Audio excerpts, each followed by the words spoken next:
How's it, punters? Welcome back to the BSB Sports Betting Podcast. It's been a while. We've got a bit of a kind of ramshackle setup here, so I do apologize for some of the drop in quality, but we thought we'd try it. If it works out, we'll be pretty stoked. But anyway, see what happens. Simon's with me as always. I'm out in Germany at the moment. Simon, how's things been? There's a lot going on in South Africa with sports betting at the moment, to be honest. Yeah, there is. It's been, as you mentioned earlier, it's been a month. In fact, I think it was the 8th of February exactly today. So it's been a month since we last did a podcast.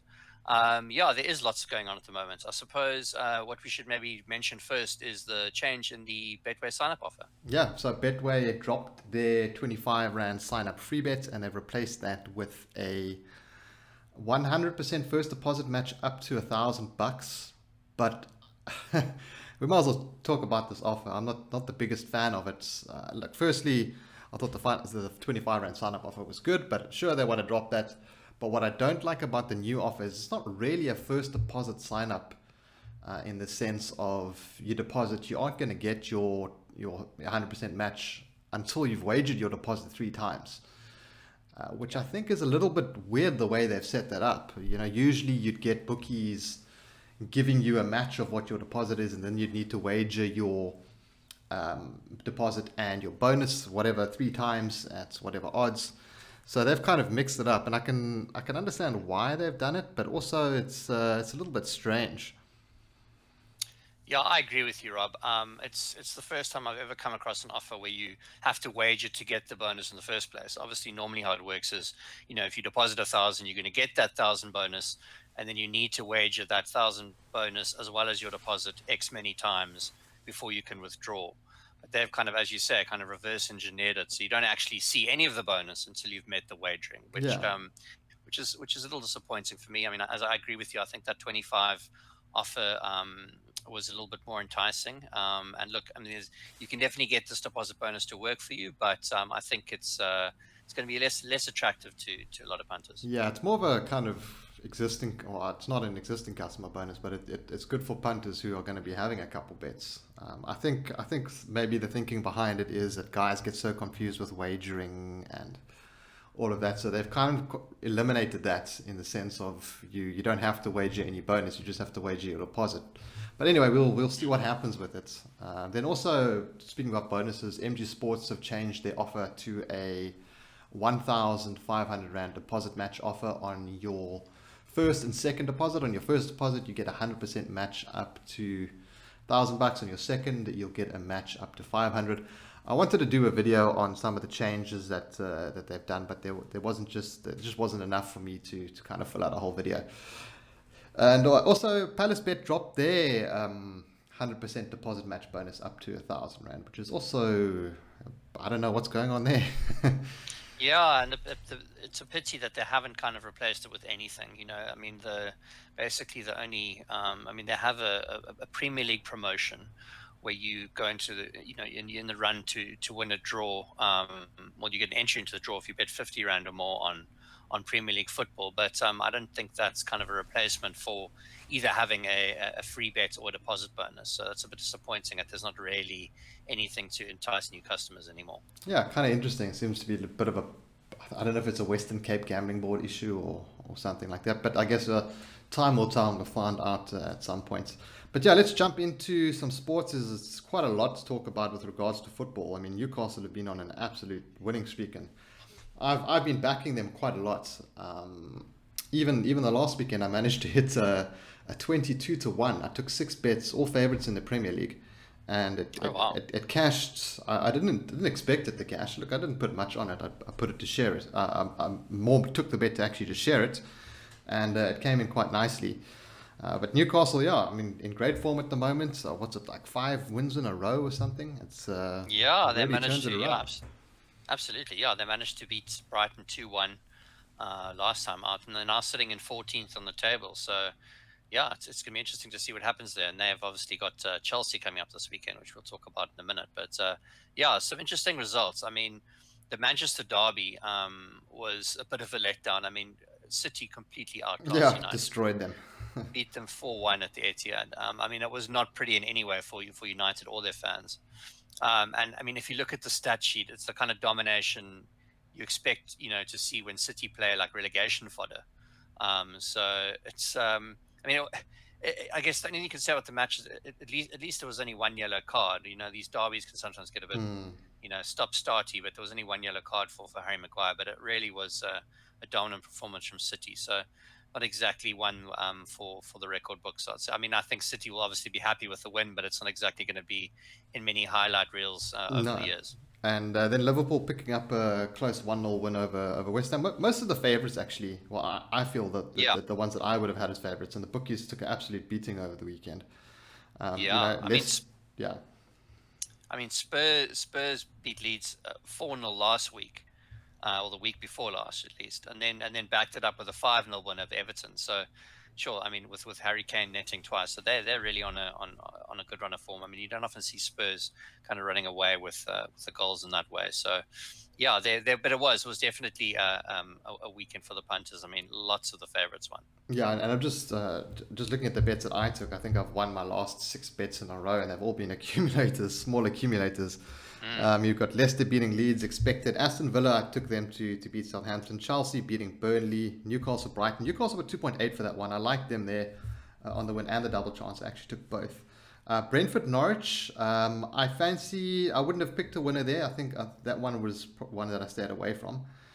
Crystal Palace, Wolves. I probably would have gone with Wolves. I think that's maybe the only kind of upset for me on the card that I would have lost on. Then Liverpool beating West Ham. I thought there would have been more goals in that one. Arsenal getting past Watford. Expected it to be a bit more. It was comfortable. Arsenal kind of let slip a bit. But and then City beating United, also kind of a banker there. So, as we said, not too many surprises. And it's looking good. The league's kind of shaping up quite nicely as well. Absolutely. I mean, Arsenal coming into the Champions League places there with their 4th win in a row now. So they're actually above United now on the table. So, yeah, it's going to be a nice fight to the end, I think. Yeah, and then some cricket, Simon. There's South Africa is taking on New Zealand. I haven't been following any cricket at all, other than obviously the passing of Shane Warne, which was pretty sad. The legend that he is at 52 from a heart attack. But very young. Yeah, look, I mean, this was one of the most sort of lopsided series I've ever seen. I mean, it was a we're talking about the 2 test matches between New Zealand and South Africa. I mean, there couldn't have been more contrasting in terms of, how the teams performed from one test to the next. I mean, the Proteas were absolutely pummeled in the first test. They were bowled out for 95 and 111. Oh, wow. And then, I mean, just absolutely dismal. And then the second test, we had a much better luck. Rabada bowled very well. We ended up winning that one by 198 runs. So two very, very contrasting performances from both teams.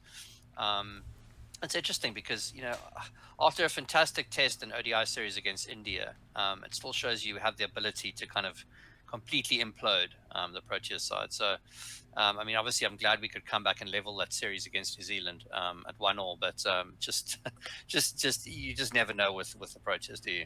No, you don't. But they have been improving. I think. I mean, it's a good result. They just need to get the consistency right. But as you said, consistency has always been an issue. Except when it comes to World Cups, we'll be so super consistent going into a World Cup, and then we'll get to a World Cup and we'll just fall apart. But that's the ODI side of things. Sure. But yeah, then let's take a look at some of the Champions League. We're into the knockout phases now. We've got some pretty juicy fixtures. I hope this podcast is going to be able to be posted in time, because the internet speed here is absolutely terrible. It's less than a meg a second for upload. Download is all right. It's like 10 megs or something. Okay. Yeah. But it makes for a couple hours for upload. That's why I haven't been posting much, because pretty much need to set the stuff to go overnight, which is rather annoying. But yeah, so let's jump into the Champions League. We've got Bayern taking on Salzburg. We've got Liverpool taking on Inter tonight. I fancy the home teams here. I mean, Inter, they're not playing that well at the moment, to be honest. I've been following them. Liverpool should be up for the big game as well. Yeah, as you mentioned, round of 16 now. This is the second leg. So look, I mean, there's, I think Liverpool should have too much for Inter. City should definitely have too much for Sporting Lisbon. But I think the most intriguing counter on the card looks like Real Madrid, who are hosting PSG, Yeah. and they lost 1-0 in Paris last time out 2 weeks ago. So this one's still wide open. And to be honest, I wouldn't be surprised if we see some extra time here. Obviously with no away goals yet, there could easily be some extra time. Yeah. It should be an interesting one. And then United salvaged the points at Atletico last time out. They had a 1-0 draw in Madrid. And they'll have the home advantage this time around. So that should be another good one. And then Chelsea are visiting Lille, and they won 2-0 at home last time. So I think that they're probably going to book their place in the quarterfinals without too much pressure. Yeah, Man City taking on Sporting, also I think a kind of dead rubber game. What is it, 5-0 or something in the first leg away from home? So yeah. Could see another drubbing. I'm interested to see what team they're going to put out there. They're going to put out a full strength team because I don't expect them to have any chance of overturning 5 goals. But yeah. Then let's go over to some, before we get to the Premier League, which we'll do last, let's jump over to some Six Nations. I've kind of been following it. Unfortunately, I don't have much sport on over here, and I can't access all the different streaming services. And yeah, it's been a bit of a headache trying to follow things. So I just have to follow the match reports and the odd highlights online. But Six Nations, what's been happening there? What are your thoughts of the weekend fixtures? Yeah, well, continues this week after a 2-week break. Look, France, Ireland, and England kind of scrapping at the top of the table. So I suppose, as expected, I still fancy Ireland as a dark horse in the tournament. I think their 11-1 odds were pretty good. They're going to face England at Twickenham, and they actually go into the match as slight favourites, be it only a point or point and a half. And I think we probably would have seen a pick'em or maybe England being slight favourites, but they did not play well against Wales last weekend. The weekend before. They were expected to beat them quite comfortably, and it was only a narrow win. So I think Ireland are going to be a much, much tougher test. I think Ireland will win, but I'm not sure the odds are right for me. I'd prefer to back Ireland as a pick'em or maybe a slight underdog, but I'm not quite sure I want to back them as favourites here. But I do think they're the right side. Yeah. And then France and Scotland should both win their matches quite comfortably. It's just a matter of whether you think they can cover the handicap, really.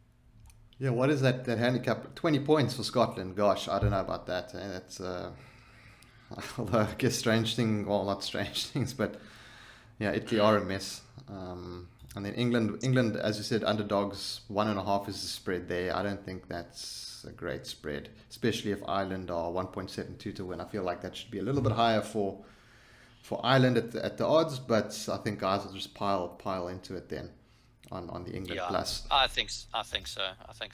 But yeah, look, there's no doubt that Ireland are playing better rugby than England. So I think it's where it should be. I just backing, as I said, I really like England. I like England on the outright. I like them. I think they're good value to win the tournament. But I'm not quite sure about backing them at Twickenham as a favourite.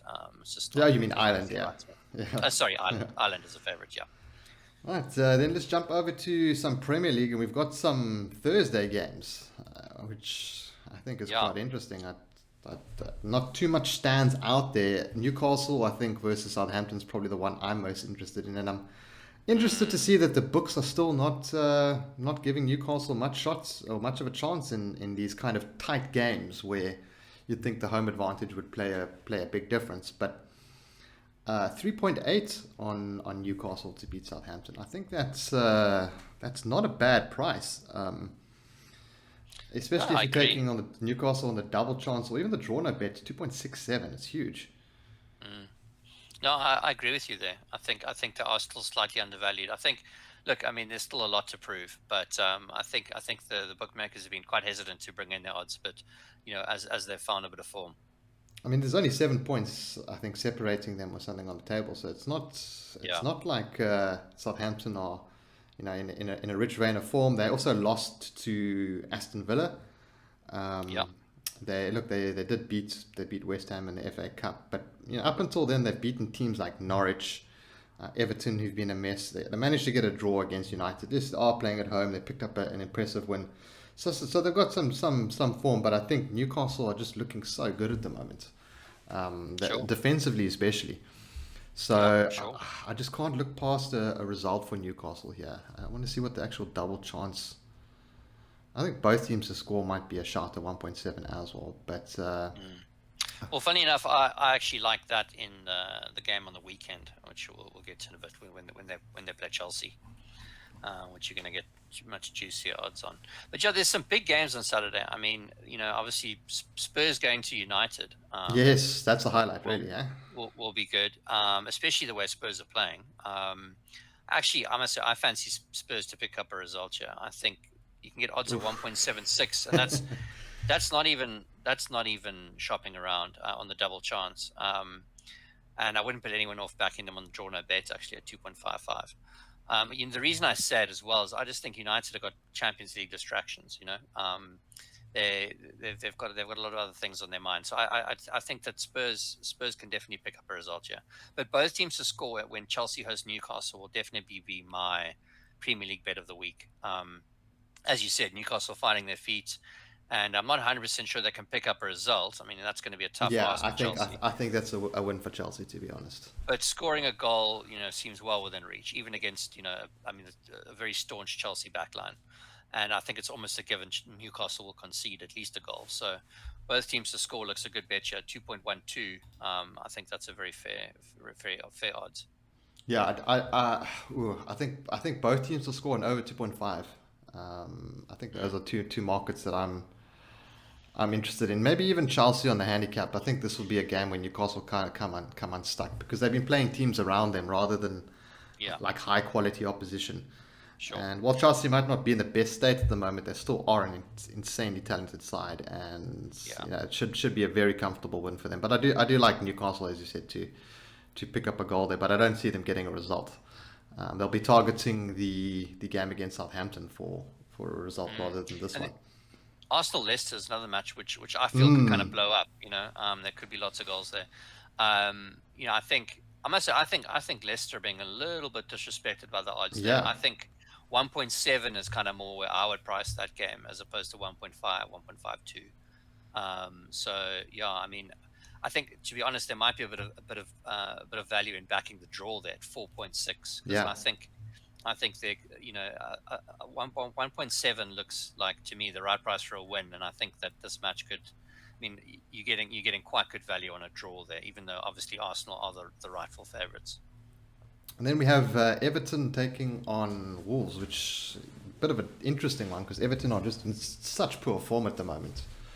And look, Wolves aren't in great form either, but there could be a chance for them to pick up a result, especially Mm, at this time. yeah, And 3.38 at the moment on Wolves to win, I think, is pretty decent. 1.6 on a double chance. I might pop that into an accumulator. sure. Um, but just going back to that Man United Spurs game, what I'm pretty sure there was it when Man United lost 5-0 to Liverpool. They went on to play like the Spurs the next game. I think I'm just trying to get my And history they right. beat them well. Oh yes, we both loved Spurs in that position. Yes, so that's my Yeah, concern there. Is Man United coming off that yeah. big loss, and you know, Yeah, uh, I would feel the same way if Champions League wasn't going on, but I just think it's such an important game that they have against Atletico. I just think they might have their eye a little bit off the ball. So I would agree with you generally, but I think Spurs could definitely find something there. yeah, I'm really not sure about that one. Gosh, I hope I can find somewhere to watch it. Hopper 7 at night. That's probably not going to happen. Um, And also speaking of watching things, I don't know if you heard the news about DSTV wanting to stop people streaming on more than one device with the Yes, login. Absolutely crazy. yeah, I mean, if yeah. yeah, It's a pity. I mean, I think there's a lot. Look, I mean, I understand where they're coming from there, but I think yeah. I mean, account sharing I think is pretty rife. So but it's also for a number of reasons. I think it's just a bit unfair yeah. to do that. It is a problem for them, but then limited to maybe like two devices or Yeah, well, limited they've gone to from four IPs. devices to one device, which is a bit of a leap. Yeah. Yeah. I mean, I've got Netflix and I pay for the four device thing, whatever it is, the Hmm. premium or ultra whatever plan. Yes. So they really should look at offering something like that instead of just cutting Yeah. everyone off. And and look, I'm not arguing from the the point of view of someone who uses shared logins. I'm just thinking, if I'm sitting at home and I'm streaming these games, because I don't have DSTV or something, I've got the DSTV streaming service. I don't want to jump between games on a streaming service, because it's not like jumping between games on DSTV, which is instant. Yeah. You get that lag and you has to load and all of that, and it's not in the DSTV app is terrible. And the DSTV app is terrible. I mean, I've had the experience recently I was streaming for a while, and then I went and got a full subscription, and it's so much better. I mean, the app was down for about 2 weeks, and with no explanation from DSTV at all. It's just it's terrible. It really is. Crazy decisions. But I think that pretty much wraps up this episode of the podcast. I'm not sure if there'll be one next week. We'll see how this one turns out and how the schedules are looking next week. But it will be returning to business as usual towards the end of March, early April. But I think that's it, Simon. I don't think we've missed out on anything. What's your best bet of the week, if you could pick one? It might be a little bit counterintuitive, but I really like that both teams to score with between Chelsea and Newcastle, especially at those odds 2.12. That's just on Betway. You might be able to find better odds somewhere else, but I like that bet a lot. I'm going to go with the Newcastle train. I've got to jinx them. They have to. they need the jinxing. So you're getting 1.83 on the double chance against Southampton. I'm going to make that my bet of the week. I think this match is probably going to be a draw or go Newcastle's way, and I think that 1.83 is just too good to turn down.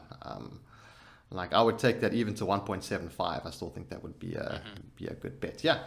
So that's where I'm going, guys. Thanks for tuning into the episode. Hopefully we have some nice winners, and Newcastle can continue their vein of form, and we'll catch you in the next episode. Have a good one, guys. Cheers.